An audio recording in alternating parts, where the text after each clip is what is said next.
तो कहानी शुरू होती है सोफी और नोलन को दिखाते हुए। नोलन एक मैगजीन में फूड राइटर है और इस मर्तबा उसे नया टॉपिक दिया गया है कि पहले के लोग फूड कैसे इकट्ठा करते थे। यानी उसे हंटिंग और गैदरिंग के ऊपर एक आर्टिकल लिखना था जिसमें वह यही एक्सप्लेन करता और उस पर वह यही एक्सप्लेन कर सकता था कि ये काम उस वक्त के लोगों के लिए कितना मुश्किल होता होगा।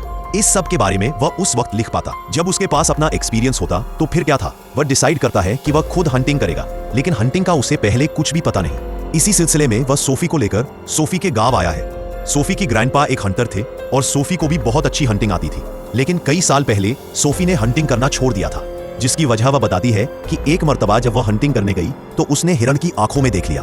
उसकी मासूमियत देखकर सोफी के अंदर हिम्मत नहीं हुई उसे मारने की। उस दिन के बाद से आज तक ना तो उसने कभी शिकार किया और ना ही कभी नॉनवेज खाया।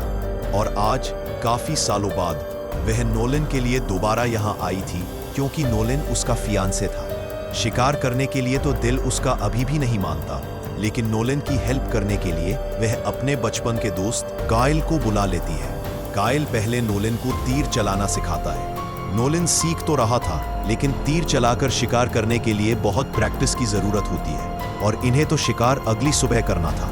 इसलिए कायल उसे राइफल चलाना सिखाता है, जिससे नोलन जल्दी अच्छे निशाने लगाने लगा था। प्रैक्टिस के दौरान कायल और नोलन की काफी बातें हुई, लेकिन कायल का टॉपिक सिर्फ एक ही था कि सोफी उसके बचपन की दोस्त है, उसके लिए बहुत इंपॉर्टेंट है, उसका बहुत ख्याल रख, वगैरह वगैरह। और इस चीज से नोलन बहुत ज्यादा चिढ़ चुका था, क्योंकि सोफी उसकी फियांसी थी और जब कोई दूसरा उसके बारे में ऐसी बातें कर रहा था तो उसे बिल्कुल बर्दाश्त नहीं हुआ। सोफी भी, जो काफी टाइम बाद कायल से मिल रही थी, वह भी नोलन को छोड़कर कायल को इंपॉर्टेंस देना शुरू कर देती है और इस चीज से नोलन शदीद चिढ़ जाता है और नाराज होकर कमरे में चला जाता है। उसका ये बिहेवियर सोफी ने नोटिस कर लिया था। वह उसके पीछे जब जाती है तो नोलन उसे ही डांट देता है कि कायल अकेला क्यों आया है, वह अपनी गर्लफ्रेंड को भी ला सकता था, उसकी वजह से हमारा ये ट्रिप खराब हो रहा है। देखो नोलन, तुम्हारी वजह से कायल यहाँ आया है, अगर तुम भी उसके पास नहीं जाकर बैठोगे तो क्या फायदा है इस सारे ट्रिप का। नोलन को भी अपनी गलती का एहसास हो गया था, इसलिए वह बाहर जाकर सोफी से माफी मांग लेता है। इससे पहले कि ये कोई दूसरी बात कर लेते, कायल भी इनके पास आ गया और नोलन एक और मर्तबा वहां से चला गया। यहाँ पर कायल ने सोफी को बताया कि उसका ब्रेकअप हो गया है। उसके बिहेवियर से साफ जाहिर था कि वह सारी बातें सोफी से इसलिए कर रहा है क्योंकि वह सोफी को पसंद करता है और नोलन उसका ये सारा बिहेवियर समझ रहा था। कायल अब सोफी को नोलन के खिलाफ थोड़ा थोड़ा भड़काने भी लगा था, ऐसे जैसे उसे नोलन सोफी के लायक न लगा हो, और इस वजह से अब सोफी के दिल में भी ऊट पटांग के ख्यालात आने लगे।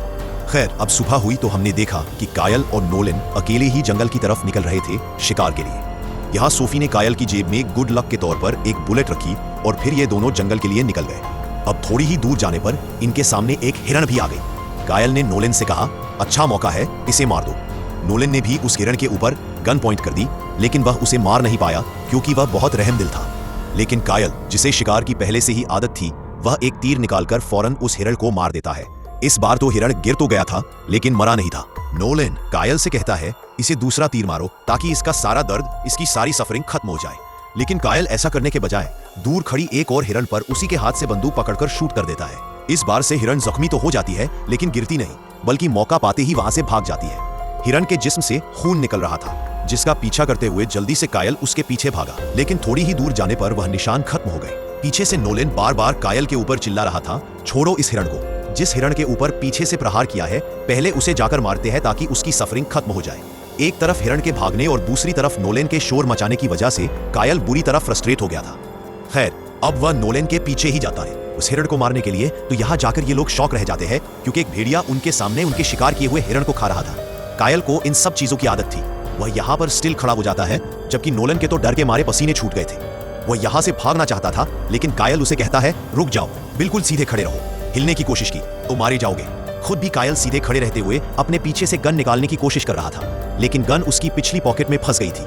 नोलन से रहा नहीं गया और उसने जल्दी से पीछे मुड़ के कायल की गन को फ्री कर दिया और उसके करते ही भेड़िए ने उसके ऊपर हमला कर दिया। कायल बिना वक्त जाया किए उस भेड़िए के ऊपर शूट तो करता है, लेकिन उस वक्त तक भेड़िए ने नोलन को काफी जख्मी कर दिया था।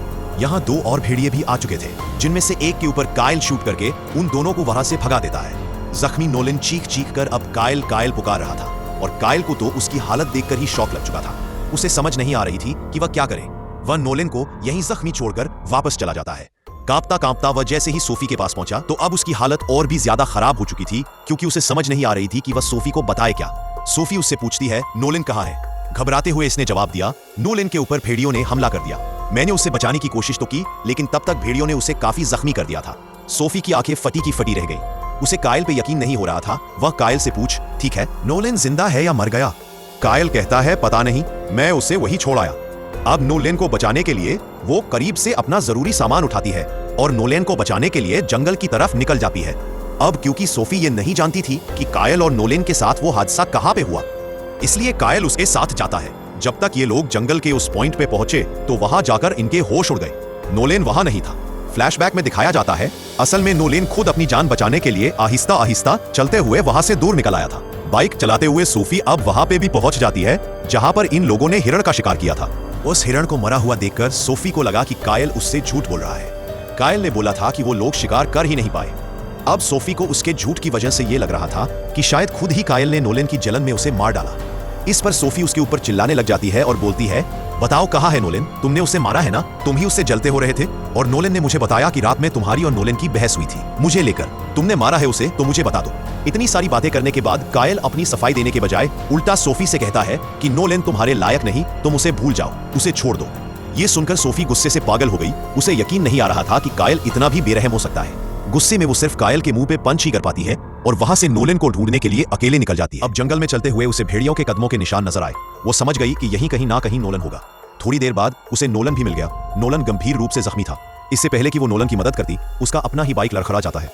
बाइक नोलन को टक्कर मार सकता था, लेकिन सोफी ने नोलन को बचाने के लिए बाइक की डायरेक्शन मोड़ दी और उसका बाइक इस तरह एक दरख्त से टकराकर क्रैश हो गया और इससे वो खुद भी जख्मी हो गई। यहाँ कायल जो दूर जंगल में मौजूद था, उसके सामने भी अब भेड़िए आ जाते हैं। भेड़िए उसे खौफनाक नजरों से देख रहे थे। कायल अपने आप को बचाने के लिए फौरन ही राइफल निकालता है, लेकिन उसकी बदकिस्मती कि उसे पता चला राइफल में गोलियां नहीं है। अपने आप को बचाने के लिए वो तीर कमान निकालता है, लेकिन इससे पहले कि वो भेड़िए के ऊपर हमला करता, भेड़िए ने उसके ऊपर बुरी तरह हमला कर दिया। दूसरी तरफ सोफी, जो कि बाइक से गिर गई थी, वो बेहोश हो चुकी थी और जैसे ही उसे होश आया, एक भेड़िया उसके ऊपर हमला करने ही वाला था, लेकिन तेजी से उसने अपना करीब पड़ा हुआ चाकू उठा लिया। वो भेड़िए के ऊपर वार कर ही रही थी कि ढलान से लुढ़क कर वो नीचे गिर गई और इस मर्तबा उसे बहुत बुरी चोट आई थी। उसका हाथ पूरी तरह टूटकर मुड़ चुका था। उसके पास उस वक्त सिर्फ तीर कमान थे अपने आप को इन भेड़ियों से बचाने के लिए, लेकिन दायां हाथ टूटने की वजह से वो तीर कमान चला भी नहीं सकती थी। वो यही सब सोच रही थी कि उसके सामने एक और भेड़िया आ गया। वो हिम्मत करती है और अपने हाथ को खुद ही सीधा करते हुए तीर कमान चलाती है, लेकिन टूटा हाथ होने की वजह से निशाना सही नहीं लगता और भेड़िया उसके बहुत करीब आ जाता है। तभी वो नीचे से एक तीर उठाकर भेड़िए के अंदर घोंप देती है और इस तरह बच जाती है।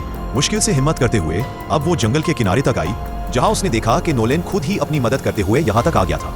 वो नोलेन को सहारा देकर उठाती है और अपनी गाड़ी की तरफ लेकर चलती है, जो कायल उसके साथ लेकर यहाँ आया था। ये लोग जब उस गाड़ी के पास पहुंचे तो कायल को देखकर शॉक हो गए, जिसका भेड़ियों ने बुरा हाल कर दिया था। उसका आधा मुंह तक भेड़ियों ने खा लिया था और वो मर चुका था। उसे देखकर सोफी को रोना तो बहुत आता है, लेकिन वो यहाँ रुक नहीं सकती थी क्योंकि खतरा भेड़ियों का भी टला नहीं था। वो नीचे से फ्यूल कैन उठाती है और गाड़ी में फ्यूल भरते हुए वो नोलेन को गाड़ी में बैठाकर यहाँ से ले जाती है और इसी के साथ ही कहानी यहीं खत्म हो जाती है।